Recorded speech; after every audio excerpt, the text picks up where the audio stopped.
সূরা আলে ইমরানের ভেতরে 140 নম্বর আয়াতে আছে, আল্লাহ পাক বলেন, যার জীবন যৌবন আমার পছন্দ হয়, যার প্র্যাকটিক্যাল লাইফ আমার কাছে ভালো লাগে, ওকে সাধারণভাবে মরণ দেয় না, ওদেরকে আমি আল্লাহ শাহাদতের মরণ দিয়ে ধন্য করি।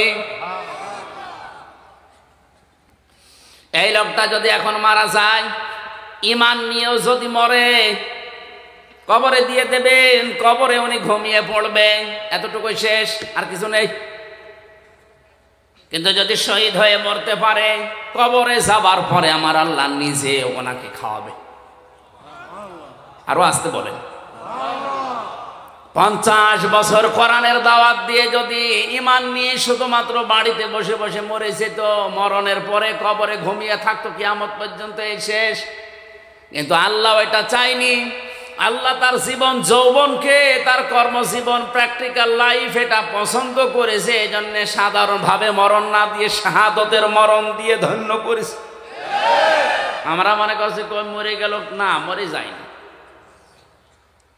ওয়ালা তাহসাবান্নাল্লাযীনা কুতিলু ফি সাবিলিল্লাহি আমওয়াতা বাল আহইয়াউন ইনদা রাব্বিহিম ইরযাকুন। সূরা আলে ইমরানের 162 নম্বর আয়াতে সম্ভবত আছে। আল্লাহ তাআলা বলেন, আপনি কি ধারণা করেন হে নবী, যারা আমি আল্লাহর রাস্তায় শহীদ হয়, মারা যায়, হত্যা হয়, তাদেরকে আপনি মনে করেন যে ওরা মরে গেল না, বরং ওরা জীবিত, এবং আমি আল্লাহ নিজে ওদেরকে খাবার খাওয়াই। সুতরাং আজ ফিলিস্তিনের এই মুসলমানেরা সহ বিশ্বের যত জায়গায় আজ মুসলমানদেরকে শহীদ করা হচ্ছে, মারা হচ্ছে, হত্যা করা হচ্ছে, এই মানুষগুলোর জীবন ব্যর্থ না, এদের জীবন আল্লাহর কাছে পছন্দনীয়, এই জন্য শাহাদতের মরণ দিয়ে আল্লাহ তাদের ধন্য করছেন।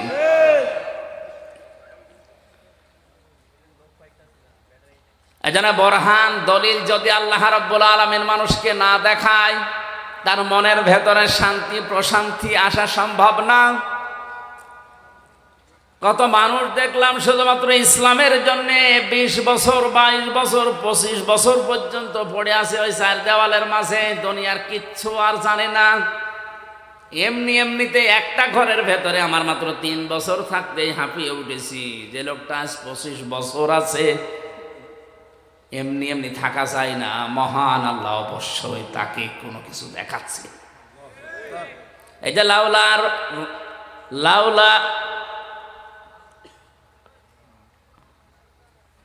কোরআন শরীফ কি ভুল নাকি এই জায়গায়? লাউলা আর রা বুরহানা রব্বি, যদি তার রব তাকে কিছু দলিল আর প্রমাণ না দেখাতেন, তাহলে তিনিও কিন্তু যৌবনের তাড়নায় ঢুকে পড়েছিলেন। কি দেখিয়েছেন?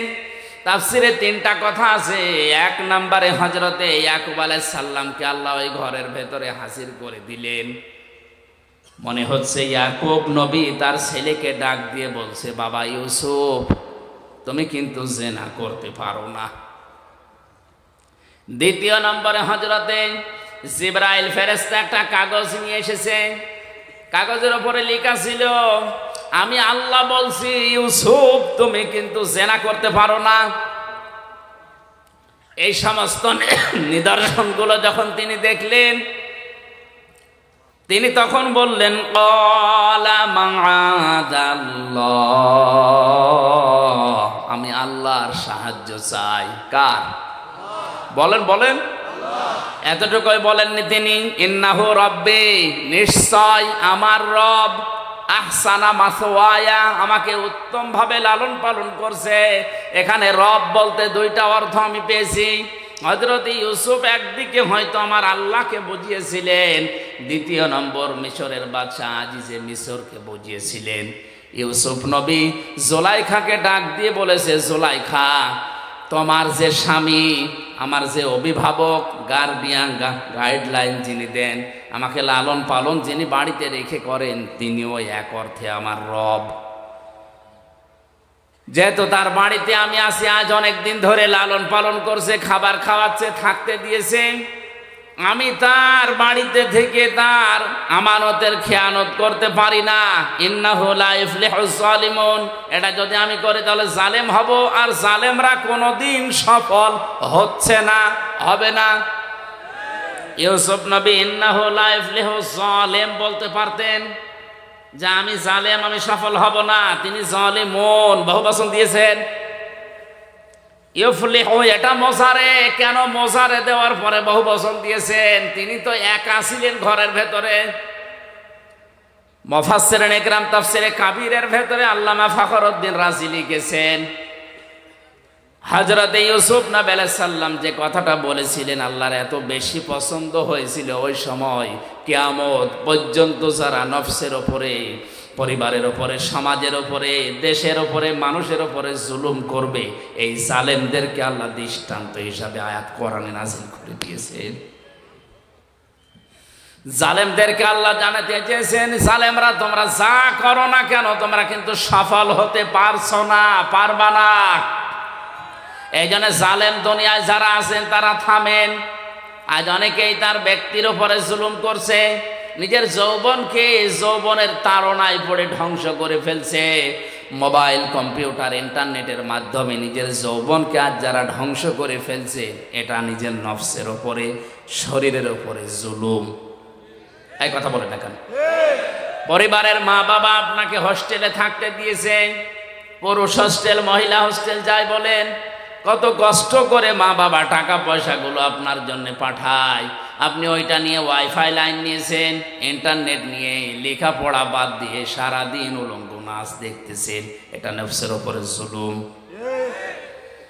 এই জালেম যদি কেউ হয়ে যায়, সে সফল হতে জীবনেও পারবে না।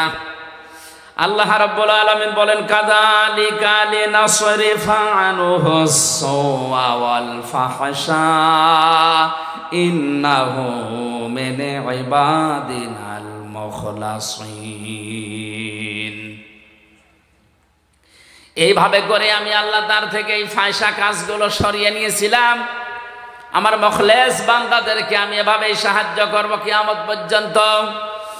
আস্তাবাকাল বাবা ওয়া কদ্দাত কমিসাহু মিন দুবুরি ওয়াল ফায়া সাজ্জিদাহা আলাল বাব ক্বালাত মা জাযাউ মান আরাদা বিআহলিকা সুআন ইল্লা আইয়ুসজানা আও আযাবুন আলীম। জ্ঞানী মানুষ যারা একটু খেয়াল করেন, আল্লাহ রাব্বুল আলামিন বলেন, হযরত ইউসুফ আলাইহিস সালাম যখনই বলেছে আমি আল্লাহর সাহায্য চাই, ওই নিদর্শনগুলো দেখার পর জিবরাইলকে বললাম কানের কাছে মুখ লাগিয়ে বলো যে সামনে যাও, যা করা লাগে আল্লাহর কুদরত করবে। হযরত ইউসুফ নবী আলাইহিস সালাম শুধু সামনের দিকে গিয়েছেন। তখনও পর্যন্ত জুলাইখা মনে মনে ভাবছিল দরজা 7টায় বন্ধ, ও সামনে যাই যাবে, বের হতে পারবে না। কিন্তু ইউসুফ নবীর মনের ধারণা যে আমি পারবো না। কিন্তু জিবরাইল আমার কানের কাছে মুখ নিয়ে যা বলেছে এটা তো জুলাইখা শোনেনিও, জানেও না। দেখি আমি সামনে যাই, আল্লাহর কুদরত আমি দেখতে অবশ্যই পাবো। সামনে গেলেন, দরজার কাছে যাওয়া পর্যন্ত দরজা খোলে নাই। এটা তাফসিরে কাবীরের ভেতরে আছে, খাজিনে তাফসিরে খাজিনে মুফাসসির লিখেছেন দরজার কাছে গিয়ে দাঁড়িয়ে আছে, তখনও পর্যন্ত দরজা খোলে নাই। ইউসুফ নবী চিন্তা করছিলেন ওই সময় কি আল্লাহর ওয়াদাও কি মিথ্যা হয়ে গেল? কই আমার জিবরাইল যে কানের কাছে মুখ নিয়ে বলে গেল যে সামনে যান, আমি তো এসেছি প্রায় দরজার কাছে, আর মহিলা তো এবার দৌড় দেবে। দরজার কাছে যাবার পরে দাঁড়িয়ে আছেন, চোখ বন্ধ করে ফেলেছেন, মনে হয় আর হবে না। চোখ বন্ধ করার পরে যে চোখ খুললেন, দেখলেন অটোমেটিক দরজা একটা খুলে গেছে। আল্লাহর ভয় নিয়ে কোনো মানুষ যদি অন্যায় কাজ করার সামর্থ্য থাকার পরেও কোনো মানুষ যদি আল্লাহর ভয়ে ফিরে আসে, মহান আল্লাহ ওই সময় তাকে সাহায্য করে। হযরতে ওমরের জামানার একটা ঘটনা পড়েছিলাম হাদিসে। তিনি ক্ষমতা পাওয়ার পরে রায় দিয়ে দিলেন, ঘোষণা দিয়ে দিলেন যে মদ আজকে থেকে হারাম। কেউ যেন আমার রাজ্যের ভেতরে মদ আর কেউ বিক্রি না করে, বাইরে থেকে যেন কেউ না নিয়ে আসে। মদিনার এক যুবক আকিক নামক বাজার থেকে চুরি করে 2 বোতল মদ ওই সময় কিনেছে। 1 বোতল জায়গায় বসে খেয়েছে, আর একটা নিয়ে যাচ্ছে বাড়িতে। রাতের বেলা বন্ধুদের নিয়ে আনন্দ করে চুরি করে খাবে। হযরত ওমর রাতের বেলা বের হয়েছে, দেখি প্রসাদের খবর কি। এশার নামাজের পরে তিনি বের হয়ে, চারিদিকে অন্ধকার, পাহাড়ি এলাকা। তাকিয়ে দেখলেন অন্ধকারের ভেতরে কালো কি যেন আসতেছে। কাছে যত যায় তত স্পষ্ট হয়। কাছে গিয়ে দেখলেন একটা মানুষ। ডাক দিয়ে বলেন, এই বেটা, রাতের বেলা এভাবে কি করো? লোকটা হযরতে ওমরের কণ্ঠ শোনার পরে তার মাতলামি ভালো হয়ে গেছে। কারণ হযরত ওমর যে রাস্তা দিয়ে যেত, শয়তান পর্যন্ত রাস্তায় আসতে ভয় পেত। লোকটা ছিল মাতাল। হযরত ওমরের কণ্ঠ যাই শুনেছে, এই বেটা, রাতের বেলা কি করো? ওর মাতলামি গেছে ভালো হয়ে। ডাক দিয়ে বলে, খলিফা, আমার বোনের বাড়ি যাচ্ছি। বোনের বাড়ি যাবে, তে হাতে কি? এই যে চাদর মোড়া দিয়া, এর নিচে মোটা মোটা লাগে কি এটা? এ ফুলে আছে। ও মনের অশান্তি মুখ দিয়ে বের হয়ে গেছে, এটা দুধের বোতল মা দিয়েছে, বোনের বাড়িতে নিয়ে যাচ্ছি। হযরত ওমর সঙ্গে সঙ্গে বললেন, দেখি তোর দুধের বোতল দেখা কেমন। লোকটা চিন্তা করছে, মিথ্যা কথা তো বলেই ফেলেছি। 1 বোতল খেয়েছিলাম, আর 1 বোতল নিয়ে যাচ্ছিলাম। এই কঠিন মুহূর্তে যদি চাদরটা তুলে বোতলটা হাতে দেই, দেওয়ার সঙ্গে সঙ্গে এই মিথ্যা বলার অপরাধ আমরা মেরে ফেলবে। এখনো পর্যন্ত ওর বিশ্বাস হয়নি আমার চাদরের নিচে কি আছে। ও তো জানে মদ। ওই সময় আল্লাহকে ডাক দিয়ে বলেছে মনে মনে, রব্বুল আলামিন, আজকের এই কঠিন অবস্থায় তুমি যদি ওমরের হাত থেকে আমারে বাঁচিয়ে দিতে পারো, তোমার নামে শপথ করে বলছি, জীবনে আর কোনোদিন আমি মদ খাবো না। হযরত ওমর হাত বাড়িয়েছে, লোকটাও চাদর খুলে দিচ্ছে। ওর তো মনে মনে আছে যে এটা মদেরই বোতল। চাদর ওসা করে যখন ওনার হাতে দিয়েছে, হযরতে ওমর হাতে নিয়ে দেখলেন গরম দুধ। ডাক দিয়ে বলে, আল্লাহর বান্দা, এই নাও, চলে যাও। লোকটাকে যখন বলে এই নাও, চলে যাও, ও আর চাই না, জায়গায় দাঁড়িয়ে আছে। হযরত ওমর জিজ্ঞাসা করে, কি যাও না কেন? লোকটা বোতল ফেলে দিয়ে বলে, খলিফাতুল মুসলিমিন, আমি কিন্তু সত্যি মদ খেয়েছিলাম, আর 1 বোতল নিয়ে যাচ্ছিলাম বন্ধুদের নিয়ে খাবো। আপনি যখন চাইলেন আমিও দেওয়ার জন্য রেডি। ওই সময় মনে মনে আল্লাহকে একটা ডাক দিয়েছিলাম, রব্বুল আলামিন, তোমাকে ভয় করেই বলছি, আজকে যদি ওমরের হাত থেকে তুমি আমারে বাঁচিয়ে দিতে পারো, জীবনে আর মদ খাবো না। যে আল্লাহ আমার সেকেন্ডের ভেতরে মনের কথা শুনে মদের বোতলকে দুধের বোতলে পরিণত করে দিয়ে আপনার হাত থেকে বাঁচিয়ে দিতে পারে, সত্যি আল্লাহর নামে আমি যেটা কসম করেছিলাম ওটা ঠিক রাখবো, জীবনে আর কোনো দিন আমি আর মদ খাবো না। এজন্য মন থেকে ভয় করে যদি কোনো মানুষ সঠিক সিদ্ধান্ত নিয়ে ফিরে আসতে পারে অন্যায় কাজ থেকে, ওই সময় থেকে আল্লাহ তাকে সাহায্য করবেন। হযরতে ইউসুফ নবী ঠিক এই মুহূর্তে দরজার সামনে দাঁড়িয়ে চোখ বন্ধ করে উনি মনে করছিলেন, কই জিবরাইল যেটা বললো মেলে না। চোখ খুলে দেখে মিলে গেছে। সামনের দিকে এগিয়ে যাচ্ছিলেন। জুলাইখা চিন্তা করছে, কই ধরা গেল না। পেছন দিক থেকে জামা টেনে ধরেছিলেন। হযরত ইউসুফ নবীর শরীরের শক্তি ছিল না। বলেন বলেন, কয়জনের নাম বললাম? 27 জন যুবকের শরীরের শক্তি ছিল কমপক্ষে। এক একজন নবীদের শরীরের ভেতরে একটা মহিলা টান দিয়েছে পেছন দিক থেকে। তিনি এমন জোরে হ্যাঁচকা টান দিয়ে সামনের দিকে এগিয়েছে, 7টা দরজায় তো খুলতে আরম্ভ করেছে। মহিলার হাতেও শক্তি কম ছিল না, কারণ সেও তো রাজার স্ত্রী। ভালো ভালো খাওয়ার শরীর, জামা ছিঁড়ে গেছে, তারপরও ধরতে পারে নাই। একেবারে শেষ দরজায় যাবার পরে দেখে বাদশাহ দাঁড়িয়ে আছে আজিজ মেসের। ডাকতে বলে, ইউসুফ এ কি অবস্থা? ইউসুফ নবী কথা বলতে যাবে তার আগেই জুলাইখা ডাক দিয়ে বলে, বাদশাহ আপনি বাড়িতে নেই, এই সুযোগে আপনার এই গোলাম আপনার স্ত্রীর বেডরুম পর্যন্ত এসে দেখেন কি অবস্থা করেছে। হযরত ইউসুফ নবী বললেন, না, এ দোষ আমার না, আপনার স্ত্রীর দোষ।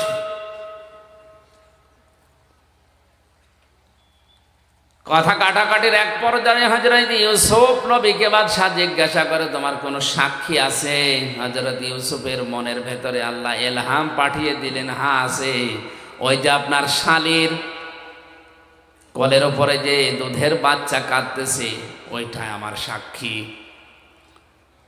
দুধের বাচ্চাটাকে সামনে নিয়ে আসলেন। কোরআনে কারীম বর্ণনা দিচ্ছে, জুলাইখার সঙ্গে সঙ্গে ডাক দিয়েছে, বাদশাহ হে আমার স্বামী, এর কথা আমি শুনতে চাই না। যদি আপনি আমাকে রাখতে চান, আপনার ভাত যদি আমি খেতে চাই, তাহলে এই লোকটাকে হয় জেলখানায় দেওয়া লাগবে, না শাস্তি দেওয়া লাগবে।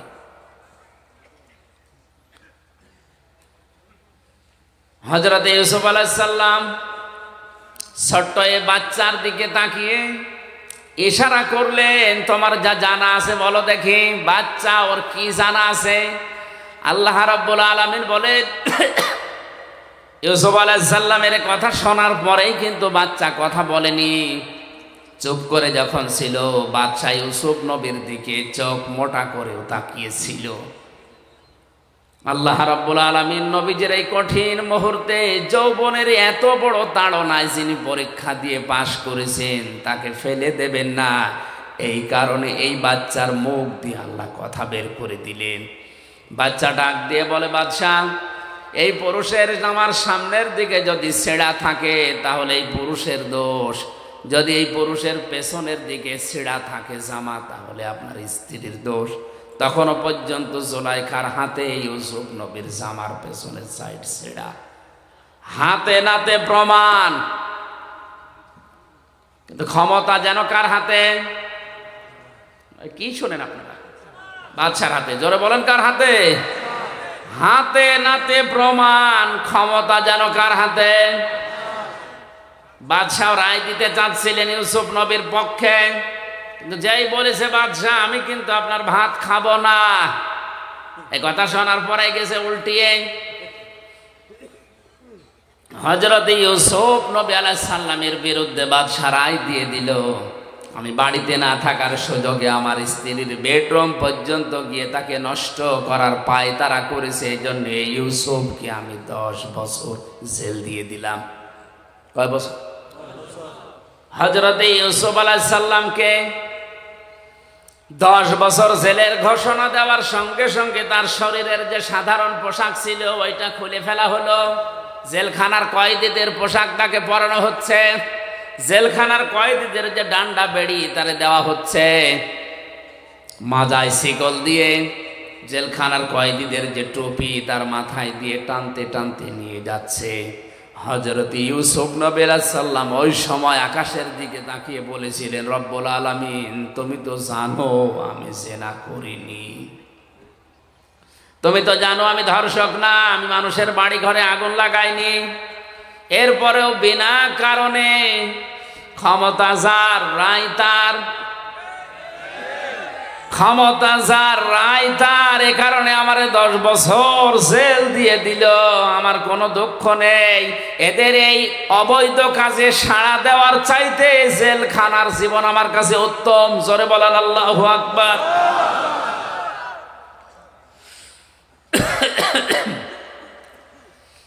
আমার ভাইরা,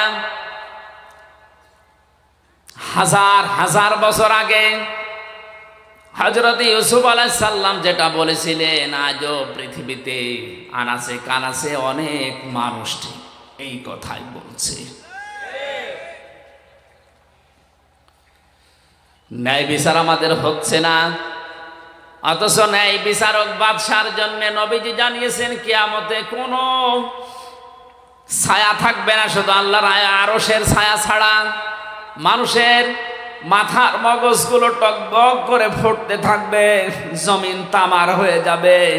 এই কঠিন অবস্থাতে মাত্র 7 প্রকার মানুষকে আল্লাহ তার আরশের ছায়ায় বসিয়ে মাছের কলিজা দিয়ে খাবার খাওয়াবেন। তার প্রথম নাম্বারে আলে ইমামুল আদেল, দুনিয়ায় যারা ন্যায় বিচারক বাদশাহ। সুবহানাল্লাহ বলতে পারেন না? আজ দুনিয়ায় ন্যায় বিচারক বাদশাহ কম না বেশি? নেই। এই জন্য বিচারপতি যারা আছেন, হাজার হাজার মামলা পড়ে আছে বিনা কারণে। আপনি কত জায়গায় মাসের পরে মাস ঘুরতে যাচ্ছেন, অথচ এই লোকটা জেলের ভেতরে পয়সা মরতেছে। আপনি একটু পানির সুযোগ করলেই কিন্তু লোকটার জামিন হয়ে যায়, যদি একটু ন্যায় বিচারের নিয়তে আসেন। বলে যে না, এই চেয়ারটা পেতে আমার 40 লক্ষ টাকা খরচ হয়েছে, 5টা মামলায় আমি এই টাকা তুলবো। জোরে বলেন সুবহানাল্লাহ। এই কারণে তো এত মামলা পড়ে আছে, মামলার জটই কাটে না। অথচ যত বিচারক, যত বিচারপতি, জজ, ম্যাজিস্ট্রেট, যদি বিচার সত্যি সত্যি ন্যায় বিচার আমাদের দেশে চালু হয়, এত বিচার থাকার কথা।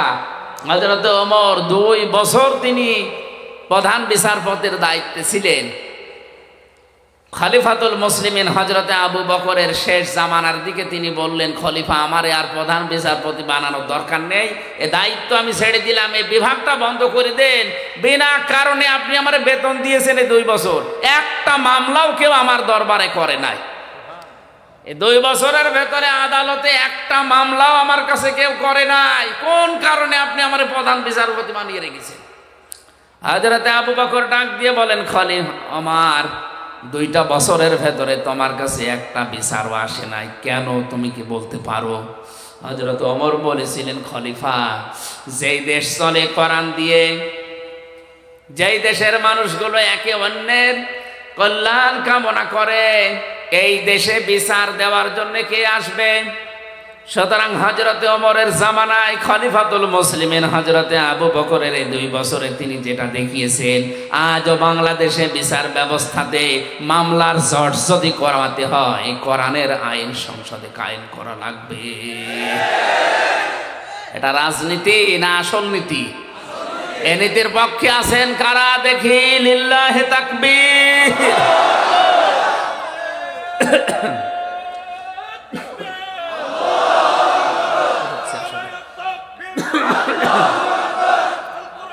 আলহামদুলিল্লাহ ভাই,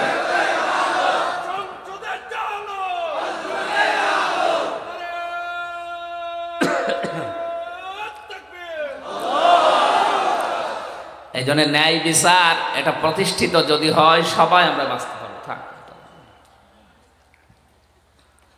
সম্মানিত ভাইরা, এক একটা পয়েন্টের ভেতরে হাজার হাজার কথা লুকিয়ে আছে। আমার শরীরের যে অবস্থা, যা গলার যে অবস্থা, কথা একটু জোরে বললেই কাশি হচ্ছে।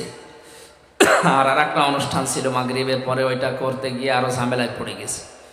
3 বছর একাধারে কি খেয়েছি আমি জানি আর আল্লাহ জানি।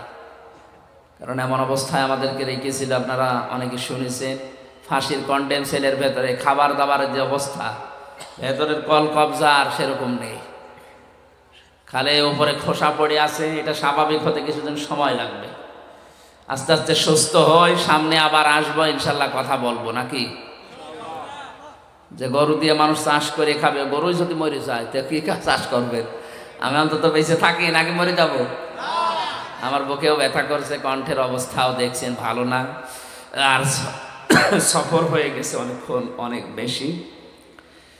আমি খুব সামারাইজ করে এই 6টা পয়েন্ট শেষ করে দিচ্ছি। আল ইহসান, আল্লাহ বলেন ভালো ব্যবহার করবা। ভালো ব্যবহার 7 প্রকার মানুষের সাথে করার আদেশ আছে আল্লাহ। প্রথম নাম্বারে মানুষ ভালো ব্যবহার করবে তার মা বাবার সাথে। কার সাথে? 2 নম্বরে তার স্ত্রীর সাথে, 3 নম্বরে তার সন্তানাদের সাথে, 4 নম্বরে তার পরিবারস্থ লোকদের সাথে, এরপরে আছে প্রতিবেশীর সাথে, এরপরে আরেকটু দূরে, এরপরে জনগণের সাথে, এরপরে পৃথিবীর সাথে। 3 নম্বরে আল্লাহ বলেন ওয়াইতাইদিল কুরবা, নিকট আত্মীয় স্বজনের খোঁজ খবর রাখবা। দুনিয়া আপনি যাদেরই খবর রাখেন, সবচাইতে বেশি খোঁজ রাখা লাগবে রক্তের সম্পর্ক যাদের সাথে আছে তাদের। অথচ আজ এই কাজটা, এই নির্দেশটা আমরা অনেকেই আমাদের সামাজিক জীবনে মানতে পারছি না। ধর্ম বোন পাতিয়েছে, প্রতি বছরে 5 বার করে যায়। নিজের আপন বোন রক্তের সম্পর্ক বছরেও একবার যায় না, এমন মানুষ দুনিয়ায় নেই। ওয়ানহা আনিল ফাহশাই ওয়াল মুনকারি ওয়াল বাগ, আল্লাহ বলেন আমি নিষেধ করলাম কোনো অশ্লীল কাজে জড়াবে না। প্রকাশ্য পাপের চাইতে গোপন পাপ আল্লাহর কাছে ঘৃণিত। সুতরাং মোবাইল দিয়ে, কম্পিউটার দিয়ে, ইন্টারনেটের মাধ্যমে আজ যারা গোপন পাপে লিপ্ত হয়েছেন, আল্লাহর নির্দেশ এখান থেকে সরে আসেন। সাইফুল্লাহ ভাই, আল্লাযীনা আত্তাখাযু দীনাহুম লাহওয়া ওয়া লাইবা আয়াতের ব্যাখ্যা করে সময় পাননি। আপনারা সূরা আরাফের এই 151-52 নাম্বার আয়াতগুলো একটু দেখে নেবেন। এরপরে মনকার অন্যায় কোনো কাজে আমরা জড়াবো না। দুধে পানি দেওয়া এটা ভালো কাজ না অন্যায় কাজ? এরকম যত রকমের ধোঁকাবাজি আছে ব্যবসা বাণিজ্যে, এগুলো থেকে বিরত থাকা লাগবে। আল বাগি, আল্লাহর সীমা লঙ্ঘন করা যাবে না। যে যে সীমানা আছে ওখানে গিয়ে থেমে যাওয়া লাগবে। আল্লাহ বলেন এই ওয়াজগুলো আমি আল্লাহ করলাম, যদি মেনে নাও তোমাদের উপকার হবে। আল্লাহ আমাদেরকে এই 6টা ওয়াজ বাস্তব জীবনে মেনে চলার তৌফিক দিন। আমিন। বারাকাল্লাহু লানা ওয়া লাকুম ফিল কুরআনিল আযীম। আল্লাহুম্মা আমিন।